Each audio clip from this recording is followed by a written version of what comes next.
Hormuz జలసంధిలో మరొకసారి Iran ప్రకటన సంచలనం అని చెప్పుకోవచ్చు. అదేంటంటే చైనాలో ఉన్నటువంటి ఇరాన్ రాయబారి ఏం ప్రకటన చేసిందంటే హార్ముజ్ జలసంధి గుండా వెళ్ళే చమురు నౌకలపైన టోల్ ఫీజు వసూలు చేస్తాం అని కంపల్సరీ ప్రకటించింది. అయితే ఈ టోల్ ఫీజు అనేది ఓమన్ దేశంతో కలిసి జాయింట్ ఫీజు వసూలు చేయాలని ఆయన నిర్ణయించింది. అయితే ఓమన్ దేశం అనేది ఈ ఇరాన్ దేశానికి ఎంతవరకు సహకరిస్తుందనేది ఇప్పుడే చెప్పలేము. అయితే ఓమన్ దేశం అనేది అమెరికాకు సన్నిహిత దేశం. అమెరికా ఏం చెప్తే అదే వెళ్తుంది. ఎందుకంటే ఓమన్ దేశంలో అమెరికా సైనిక స్థావరాలు ఉంది. సో ఈ విధంగా ఇరాన్ మాత్రం మరొకసారి రెచ్చగొట్టి వ్యాఖ్యలు చేస్తుంది. ఇప్పటికే అమెరికా యొక్క స్ట్రెయిట్ ఆఫ్ హార్ముజ్ జలసంధిని దిగ్బంధం చేసింది. వారు చేసి మీరు చేసారు. అయితే ఇరాన్ ఈ ప్రకటన వెనుక ఒక అంతరం దాగింది. ఏంటంటే ఈ ప్రకటన కనుక చేస్తే ప్రపంచ దేశాలు మరొకసారి ఉనికి పడతాయి, చమురు యొక్క ధరలు పెరిగే అవకాశం ఉంది.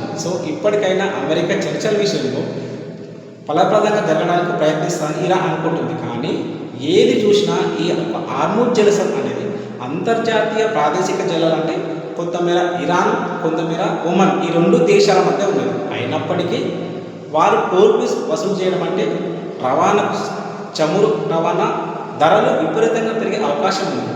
అయితే ఇరాన్ ఎంత గట్టి దేశం అంటే ఎంత మొండి దేశం అంటే అగ్రరాజ్యం అమెరికా కూడా వారి మాట వినటం లేదు. ఎప్పుడు మూస్తారో ఎప్పుడు ఓపెన్ చేస్తారో తెలుస్తలేదు.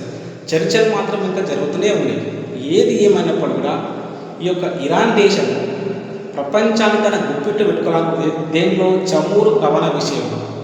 సో అయితే ఇంకొక ప్రకటన ఇరాన్ దేశం ఏంటంటే తమకు అండగా నిలిచిన మిత్ర దేశాలకు ఈ యొక్క టోల్ ఫీజు వసూలు విషయంలో కొంత ప్రాధాన్యత ఇస్తామని చెప్పింది. అంటే కొంచెం తగ్గిస్తారన్నమాట. మిగతా శత్రు దేశాలంటే ఇప్పుడు యూరోప్ దేశాలు, అమెరికా కూటమి దేశాలు, సో వీరికి మాత్రం ఫీజు వసూలు చేస్తామని చెప్తుంది. కానీ ఇది ఎంతవరకు సాధ్యం మనగడ అనేది ఇంకా చెప్పలేము. ఇంకా చర్చ జరుగుతూనే ఉన్నాయి. సో ఏది ఏమైనప్పుడు కూడా ఇరాన్ ప్రకటన మరొకసారి బగ్గుమని చెప్పుకోవచ్చు.